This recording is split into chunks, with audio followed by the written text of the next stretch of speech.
All right, let's get cooking. Welcome to the latest edition of Chin Check Sports Radio. I'm your host, JB.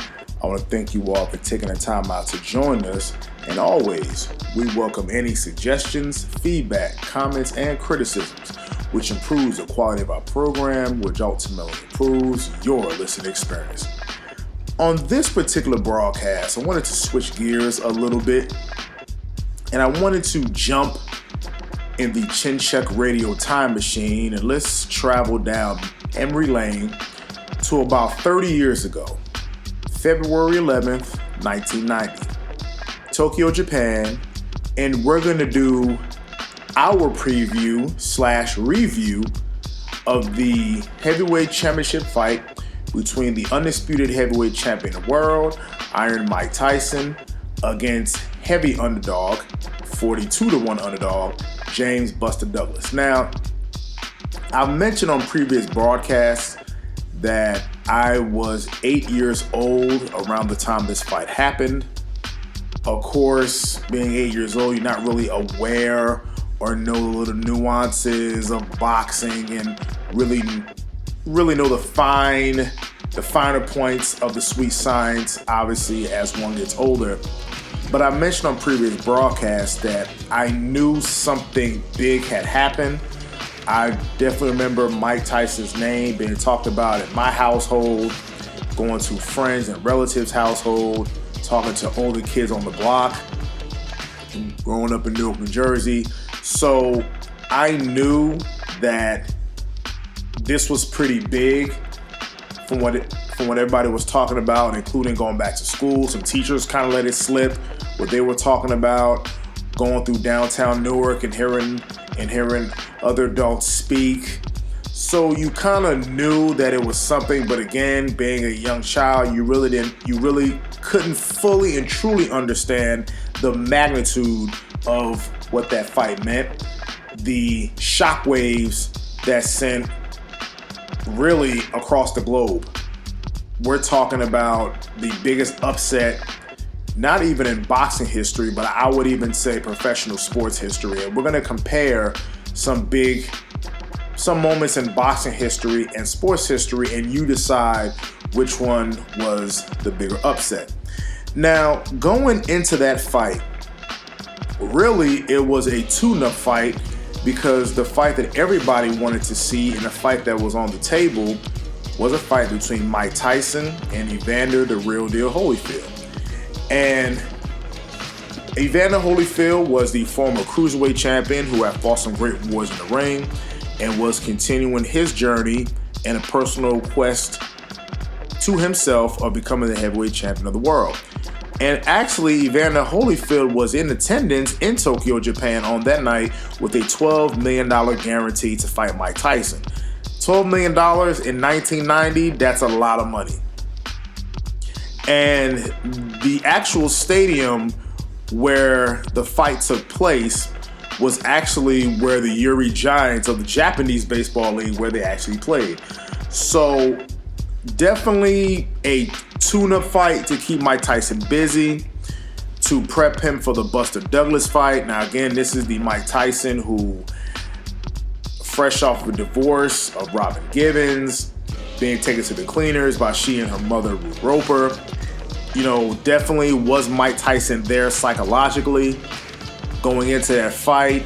The firing of Kevin Rooney, or the replacing of Kevin Rooney, getting Bill Caton out of the picture, and now Don King has complete control over his champion. Of course, and that was after the deaths of Cus D'Amato, Mike's trainer and father figure, and Jimmy Jacobs, who was another trusted figure in Mike's life. And once those two passed away, and one can make an argument the wrong people got in Mike's ear, because again, we forget Mike Tyson was a 20-year-old when he became heavyweight champion of the world. So we're talking 4 years later, at age 24, when actually he was 23 going to that fight. So clearly a young man, not aware of the world himself, being given all this fame, money, and power, and of course, being reckless with it. And we see the process played out all over again.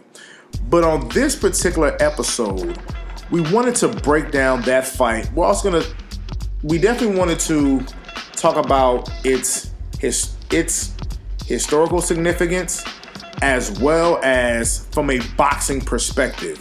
Because again, we hear about what happened in the Underdog and it being the beginning of the end for Mike Tyson. But we at Chin Check, we love the sweet science. We love the art form of professional boxing. We love how the drama unfolds and plays out.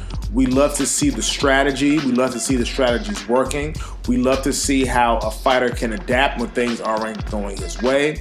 We love to see a fighter make adjustments. So we're going to look at that fight and give our analysis and breakdown of the fight with some significant portions of the rounds of that particular fight.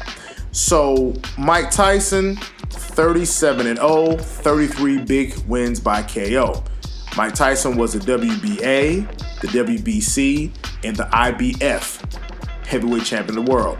James Buster Douglas, with a ring record of 29 wins, 4 losses, 1 draw, 19 KOs, was ranked number 2 by the IBF, ranked number 3 by the WBA, and ranked number 4 by the WBC. And so if you look at it on paper, based on the rankings of Buster Douglas by these sanctioning bodies, he deserved a title fight. The previous time he fought for the title was losing the IBF championship to one Tony TNT Tucker, who Mike Tyson beat for the IBF championship. So, of course, on paper, it looks like this is a mismatch. The proverbial hammer and the nail, hot knife through butter, tank rolling over a car, whatever cliche you want to use. Now, your payments for that fight was $6 million for Mike Tyson and $1.3 million for Buster Douglas. So, if I probably had to guess, a career high payday going into that fight. Buster Douglas looked slim and trim, but Mike Tyson weighed 220 and a half pounds. Now, if you look at Mike's physique, if you look at his physique when he started coming up through the heavyweight ranks, winning the championship, having the Custody Amados in his corner, having the Kevin Rooney's in his corner, clearly, if you just look at Mike from a physical standpoint, Mike clearly did not look in shape for that fight. Now, you'll read articles on ESPN that'll tell you that Mike was not in shape because he only weighed 1.25 pounds more than his previous fight, which was 7 months earlier against Carl the Truth Williams. If a man weighs more, if he's doing his conditioning, his road work, he's doing his sit-ups, he's doing his exercises, all of his push-ups, clearly just looking at Mike's physique alone will tell you that he was not in the best of shape for that fight. Clearly, instead of running 5 miles, you're running 2 miles. Instead of doing 500 sit-ups, you're doing 200 sit-ups. Instead of doing 500 push-ups, you're doing 150 push-ups, thinking that this guy is a bum and amateur and you're going to just roll over him and you just needed something to do. So clearly, looking at Mike was not in the best of shape for that fight. But again, that falls on the champion. If you don't take an opponent seriously, he becomes a serious opponent. What should have been a harbinger of things to come was a sparring partner of Mike Tyson named Greg Page dropped Mike in sparring, and the video's floating around, drops Mike in sparring. Now, before that knockdown in the sparring session, Greg Page had 8 losses. And 2 of those losses were against fighters who Mike Tyson rolled over, which was one Tony Tubbs as well as Trevor Burbeck, who Mike Tyson won the WBC championship from to become the youngest heavyweight champion of the world. So Greg Page drops Mike Tyson to sparring. They immediately pull Greg Page out of sparring because Don King feels that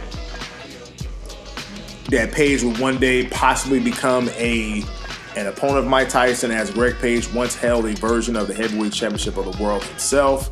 But the fight never came to fruition, and Greg Page unfortunately passed away in 2009. So Greg Page, may you rest in peace. So going into that fight, if you look at the first round, Buster Douglas clearly has a nice quick jab. Was getting off on the jab, was definitely controlling the distance. He was creating the distance. As Mike Tyson, he did his customary charging across the ring and throwing hard punches. And Buster Douglas had a skillful way of dropping his right hand right behind the left. As soon as he popped Mike with the left a couple times or the left jab, he would throw the right hand behind it. And again, Tyson was charging, throwing wild left hooks, really didn't seem to really have his balance behind him or his balance underneath his punches. And what was telling in the first round, at one point they were tied up on the ropes, they were in a clinch. And off the ropes, Douglas then lands a 1-2 combination that lands flush. And that clearly showed, unlike Mike's other opponents, that Buster was there to fight. That Buster really didn't have that fear of the aura of one Mike Tyson. He wasn't in fear of the punching power of Mike Tyson, the reputation of Mike Tyson, the seemingly invincibility of Mike Tyson. So to me, that was telling, when you go back and you watch that fight, was a 1-2 combination that he landed off the ropes, off of the clinch. He didn't wait for the referee to break. He took matters into his own hands. Now, probably the reason why Buster wasn't afraid is, and I'm sure you all heard the story, that Buster Douglas' mom had passed away 20 some odd days before the fight. And if you listen to Buster Douglas' old trainer and go back and watch that legendary fight series on HBO that was produced in 2003, that even Buster Douglas' trainer stated that one time during a training session, Buster was weeping for his mom and that he definitely wanted to continue on in a fight for her and dedicated this particular fight to her. So you always hear discussions that Buster really had no fear or no care in the world, being that he just lost his mom. And I'm sure Buster will agree with that, but that's something to ask Buster Douglas. Now, continuing on. In the second round, really nothing too eventful. Buster Douglas still continued with the quick jabs, throwing a right hand behind it. But now he's starting to tie up Mike Tyson on the inside. Tying him up, wrapping his arms around Mike, which is negating Mike's power on the inside. Because again, Mike is a shorter fighter, Buster Douglas was a taller fighter. And one myth about Mike, now some will tell you that he's had issues with taller fighters, but taller fighters were able to take him the distance. A Quick Tillis, Mitch Blood Green, a Bone Crusher Smith, a Tony TNT Tucker. So these are fighters who took Mike the distance, even though he won the fight. Buster, at the same time, was tying up Mike on the inside, kind of taking away Mike's power, taking away his uppercuts, his deadly uppercut, tying him up on the inside, and at the same time also landing punches from the outside. Also utilizing some beautiful footwork. In the third round, Mike pretty much lands his first hard punch in the third round. A nice left hook. Again, you go back and watch on the opening bell, Mike comes charging across the ring, and Mike was throwing the left hook for all it was worth. Really wasn't setting up body punches, really wasn't jabbing, wasn't really throwing a whole lot of combinations, basically swinging and trying to knock the guy out with one punch. He wasn't really that breakdown fighter that you saw under the tutelage of one Kevin Rooney. He basically was a headhunter. Hardly saw any body punches, but lands his first big left hook. Now, again, Buster Douglas is continuing the strategy of every time him and Mike Tyson got on the inside, he would tie up Mike Tyson to negate his power on the inside. Again, his uppercuts. He would even throw in his body punches and began to push Mike back. And that strategy is going to tell as the fight goes on.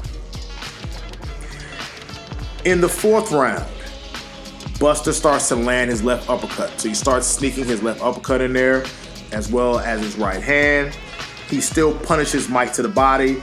Now, what's funny is he starts to lean against Mike Tyson on the ropes. Really starts to lean on Mike Tyson against the ropes. Again, taller guy, slightly bigger, starts putting his weight on Mike. Again, sapping Mike's energy away.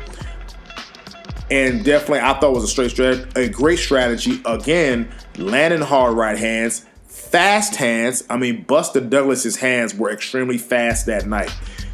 Hands were active, hands were moving, and he was letting his hands flow like water. And Mike really couldn't counter some of those combinations. In the fifth round, which is, I thought, where Buster Douglas really started to establish his dominance in this fight was in that 5th round, where Buster was ripping combinations and really letting them go. And I would even say even landing some of these combinations at will. Landing the combinations at will. A huge round for Buster Douglas. I mean, a very, very huge round. Letting right hands go, letting the jabs go, throwing the right hand behind it. I mean, you can feel the crispness in the punches. So clearly that was Buster Douglas' best round. He really established his dominance. And you also, as spoken by Bob Sheridan, if you watch the HBO telecast, you start to notice some swelling on the left eye of Mike Tyson, which brings us between the 5th and the 6th round. Again, no Kevin Rooney in the corner. You have Aaron Snowell. You have a Jay Bright, who was only brought on because he had some ties to the Custody Amato days. And to treat Mike Tyson's swollen eye appeared to be water, not ice, no inswell. And maybe one can make an argument, what does Japan use, what they like to use in Japan? But clearly no ice in the corner. And as Mike Tyson's eye begins to swell, they are using something containing water to reduce the swelling on the eye. And they were trying to give Mike some advice. The advice really didn't seem to work. And clearly, again, incompetence in the corner, trying to treat a swollen eye with some water. But that's neither here nor there. Buster Douglas in the 6th round, again, is still chipper and good, has quick hands, again, throwing his uppercuts. At this point, Mike Tyson is still flat-footed, not really getting off punches. Again, going for the knockout, trying to get his uppercut going, but again, all Buster Douglas in the 6th round. In the 7th round, again, starts pushing Mike back. Again, starts landing his jab, continues to land his jab in his right hand. And I would even say even doubles up on a left hook at the beginning of the 7th round. Now, at that point, Mike Tyson started to take over. He was a more active fighter. At this point, he's starting to put some combinations together. He was starting to find a home for his uppercut, and I think at that point, Mike Tyson made the adjustment because the left hook wasn't working, the right hand really wasn't working, but his punch on the inside, the uppercut, that was starting to find a home. So the 7th round, I can make an argument that was Mike's best round, and that would be the first round of that entire fight so far that I would give Mike Tyson, and that's winning the 7th round. In the 8th round, slow start to the action, but then Buster picks up the pace. Buster again starts to let his hands go. Buster starts to let his hands rip. And if anything, Buster is winning the 8th round until now, some people say Buster was admiring his work. I'm not going to take away a champion's heart. Again, I talked about in the 7th round, Mike Tyson started to find a little bit of a home for his uppercut, starting to try to land to the body. Again, Mike is a body punch uppercut combination guy. Mike starts to find the range for his uppercut, and as Douglas throws a lazy jab, Mike comes up with a beautiful right uppercut, snaps Buster's head back, the perspiration goes flying off, and Buster Douglas hits the canvas. Now, referee Octavio Moraine, he is definitely criticized for what people perceive as a slow count. Tyson fans and hardcore Tyson fans, till this day, they will argue that Buster Douglas was knocked out at that time, that he did not beat the count. If you start counting right when Buster Douglas hit the canvas, I will give you that argument that Buster was still getting up on his knees at the count of 10, hence he didn't beat the count. But if we're going by the referee's official count, he was up at the count of 9. Now, even Buster, when he was knocked down, he was stunned, but he wasn't hurt. Because you know the difference between a guy who was hurt, not getting up, he couldn't break his fall. Buster pounded the mat in frustration, kind of thinking, how did I get here? Kind of collected himself. He looked at the referee. The referee's counting in his face, and you see Buster making moves to stand up. So that has always been an argument and a sore spot amongst hardcore Tyson fans. You even throw myself in there. But we at Chin Check Radio, we call a spade spades. And if you're going by the referee's count, us at Chin Check, we have no problem with the call. That's why if you watch recent boxing matches, when a person hits the mat, there is an independent person who starts to count and the referee picks up that count.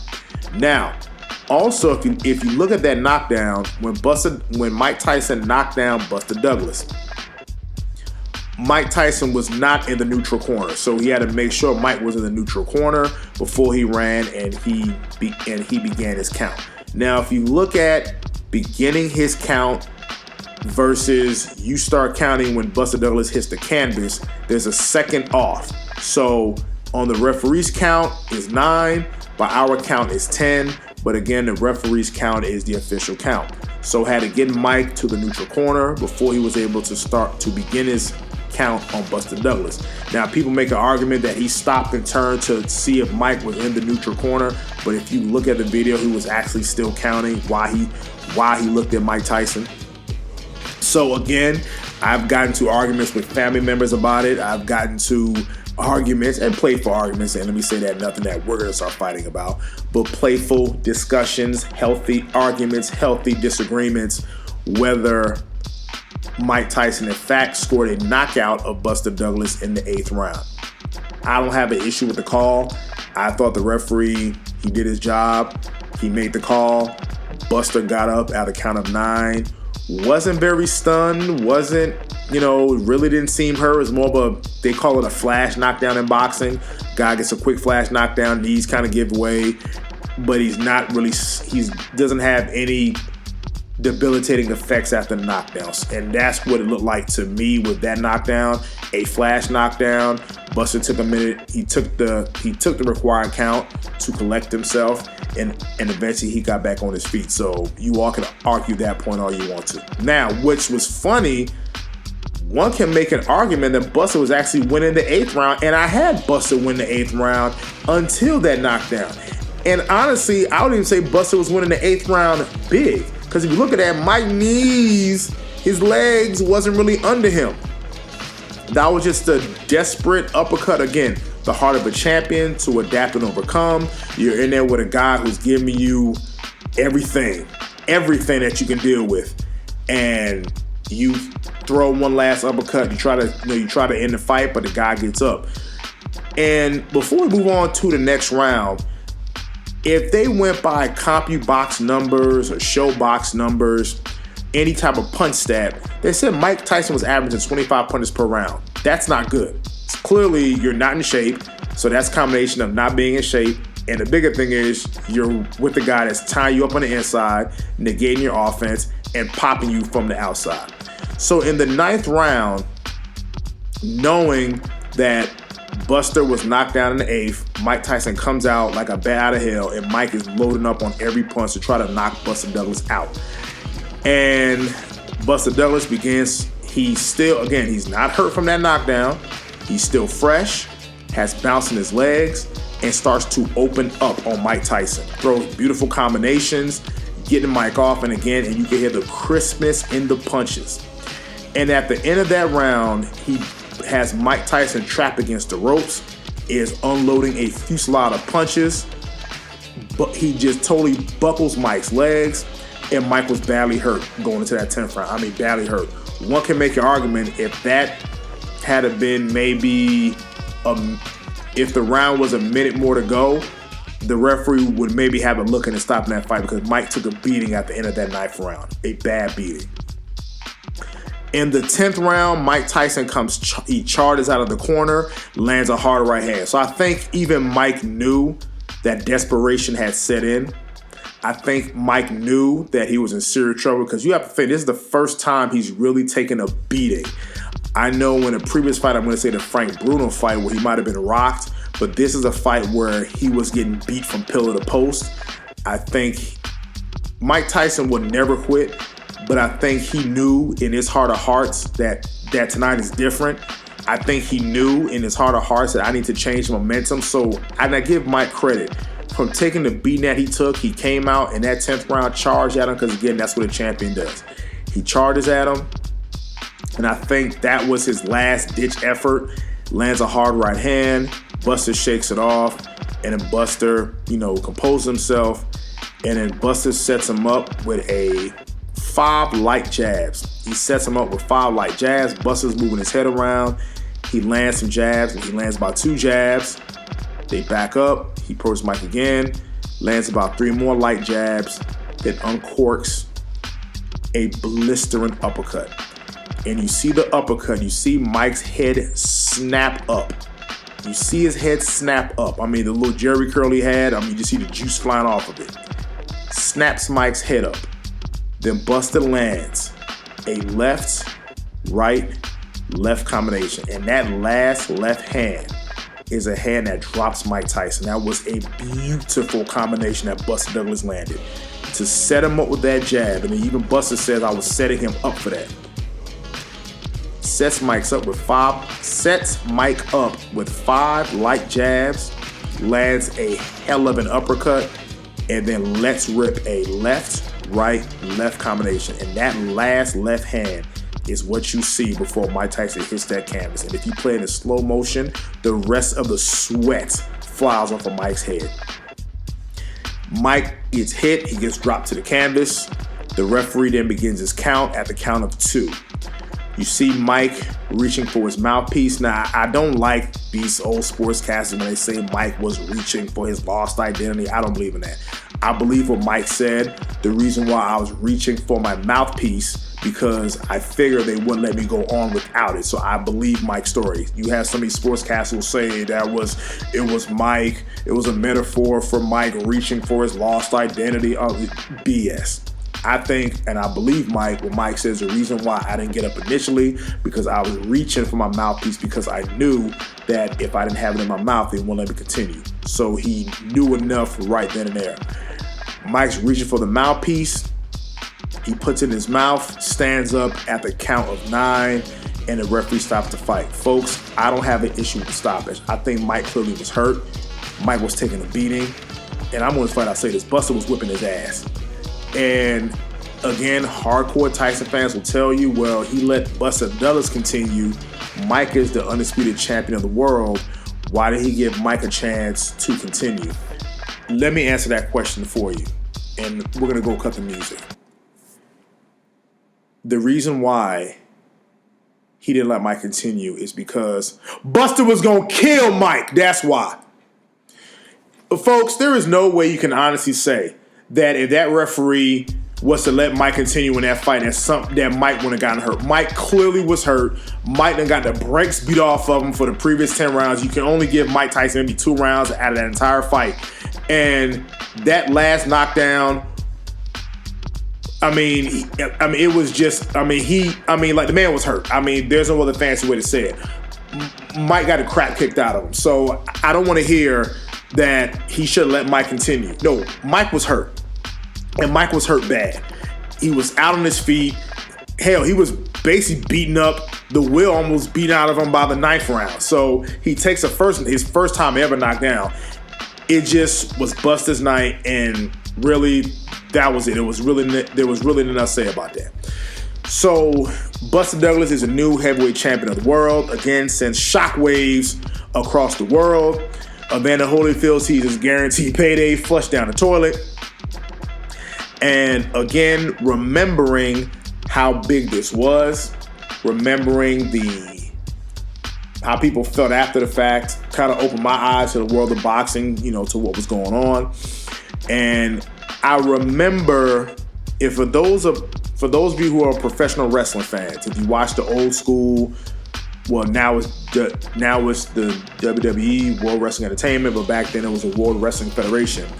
They would have something on NBC late Saturday night called Saturday Night's Main Event. And I remember as a child, they were advertising Mike Tyson to be on the show. Now, Saturday Night's Main Event would always, I think, come on in place of Saturday Night Live or after Saturday Night Live. There was something cool that our parents would let us stay up because, of course, we all watch wrestling. So they let us stay up late to watch Saturday Night's Main Event. Or sometimes we would sneak and stay up late to watch Saturday Night's Main Event. And I remember they were advertising Mike Tyson for that particular show. And remember, these shows were always taped. And I remember that Jesse the Body Ventura, they had to quickly pull Mike out of the show and put in Buster Douglas. So that was kind of a fast thing, because right around the time they were advertising the show, Mike gets knocked out. They end up calling in Buster Douglas. And I remember Buster Douglas on that episode of Saturday Night's Main Event. I don't know if he was in a guest referee capacity or if he was involved in a physical altercation with one of the wrestlers, but I do remember that. I do remember that from my childhood, of a Buster Douglas replacing Mike Tyson on Saturday Night's Main Event after knocking Mike out. And I remember he was on HBO as well, doing interviews, talking about the fight. Mike Tyson interviews talking about the fight. So definitely a huge upset. Now, after the fight, we all know what happened. Buster Douglas, in his first championship defense, comes into the ring overweight, is knocked out in 3 rounds by Evander Holyfield. Douglas just kind of falls off, and that's really the last you hear from a Buster Douglas as an elite fighter, as well as championship material. Evander Holyfield, one of the greatest fighters of all time. Now, people will tell you that in the case of Mike Tyson, that fight began the long decline of Mike Tyson. I don't necessarily believe in that. Mike comes back, fights, I believe, Alex Stewart, then has 2 great fights versus Donovan Razor Ruddock. At that time, I believe Rich Giacchetti was in his corner, I believe. And unfortunately, after those 2 Razor Ruddock fights, Mike Tyson sent to prison for rape, gets out 3 years later, fights a couple of nothing fights, and then fights Evander Holyfield. Now, people will tell you that if Holyfield and Mike Tyson would have fought in 1991, or let's say, for instance, had they fought back then, I still believe that Holyfield would have won that fight, and here's why. Sometimes I think styles make fights. I think that Holyfield, like Douglas, was not afraid of Mike Tyson. Again, Holyfield's not afraid of anything or any man. And I don't like how people want to take away from Holyfield's victory against Tyson by saying that he fought Mike when he was too old, because when that fight was made, Holyfield started off as a 25-1 underdog. And why is that? Holyfield was off of a knockout loss to Riddick Bowe in their 3rd fight. He had the heart issue. He was in a very uneventful fight against then Showtime commentator Bobby Chiz.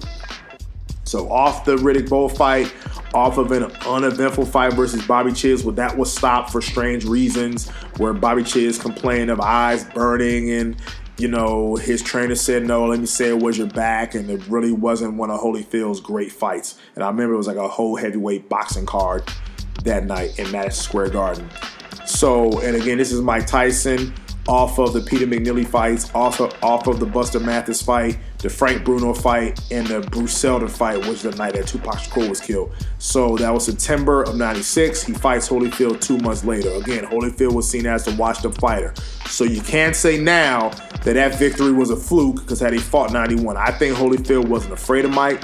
I think Holyfield would have had the style to beat Mike. I think Holyfield would have fought Mike toe-to-toe, which is what Buster Douglas did. Now, say what you want about Buster Douglas in that fight, but he fought Mike toe-to-toe. He stood there with him. He didn't dance around the ring or run, as people say nowadays. He really didn't utilize a whole lot of footwork. He utilized a lot of good head movement, but basically what won him that fight was hand speed, quick jabs, tying Mike up and pushing him back. And the pushing Mike Tyson back part is very important, because Mike Tyson's power comes from his legs. Mike's short, 5'9", 5'10", thick quads and thick legs. And obviously his style, the bobbing and weaving, the uppercuts, all that comes from his legs. Mike has that bounce in his legs. When you tie Mike up and you push him back, he cannot get set in order to land his power punches. So the fact that he was tying up Mike, pushing Mike Tyson back, I thought was brilliant by Buster Douglas, who, if you fast forward 6 years later to that first Evander Holyfield fight, is the same strategy that Evander Holyfield employed. So clearly the true blueprint was there to fight Mike, or to beat Mike that night. And I thought Buster did an excellent job by using his jab, using his right hand, tying up Mike on the inside, pushing Mike Tyson back, not letting him use his power, wearing him out on the inside, hitting him on the brakes. And again, that's Mike's fault for not training. Again, when you don't take the man seriously, he becomes a serious opponent. and definitely a huge upset in sports history. So now let's think to ourselves, what are some huge upsets in sports history? One can say Holly Holm versus Ronda Rousey. I think we would agree with that. Some can say Matt Serra versus George St. Pierre, the first fight. Some will say, let me think of some other fights here. Chris Weidman versus Anderson Silva, the first fight. Some will say the New York Giants beating the undefeated the undefeated New England Patriots. Giants beat the Patriots. Some will say the Atlanta Falcons beating the Minnesota Vikings in the NFC Championship game in 1998. Some will say, I'm thinking of some other major upsets here, the NC State Wolfpack defeating the Houston, and I'm not a college basketball guy, but that Houston team, the Phi Slamma Jamma with Akeem Olajuwon and Clyde Drexler and Benny Anders and all those guys. That was a huge upset. Hakeem Rahman versus Lennox Lewis. Anthony Joshua versus Andy Ruiz won. That was a huge upset. I'll even say this, Bernard Hopkins versus Felix Trinidad. That was a huge upset. But that fight, that Tyson Douglas fight, if you give me every other upset, that right there is the biggest upset in boxing history. The biggest upset in boxing history, where a guy who virtually has no chance against somebody who we considered a machine went in there and beat the guy. The only other thing that I can think of that will probably even compare on a world stage in terms of upsets. Now, of course, if you can go look at the odds, but I would say on the world stage, something that was equal, and I'll even say greater. Okay, I'll even go on a limb and I'll say greater. That 1980 U.S. hockey team who beat the Russians, who was a Russian machine, and who beat the Russians in Lake Placid in 19. And that was actually before I was born. They made movies about it. They have documentaries about it, and I can only imagine how it was at that time during the Cold War and on everything with the issues with the Soviet Union. So I would say that there, and I'm sure somebody will probably dig up another huge upset, but just from what I see, what's been covered, that's probably the only other biggest upset in sports history, is that U.S. hockey team beating the Soviets. Again, Foreman versus Muhammad Ali. Remember, people thought Foreman was going to roll through Muhammad Ali, and Muhammad Ali beat him. But again, Ali was still a great name. He was still a world figure. Douglas was a virtual nobody, and he came and he slayed Godzilla in Japan. So we definitely wanted to do our review of the fight. Definitely something from my childhood as we approach the 30th anniversary. So definitely hope you enjoyed it. And this is Chin Check Radio. Until the next time.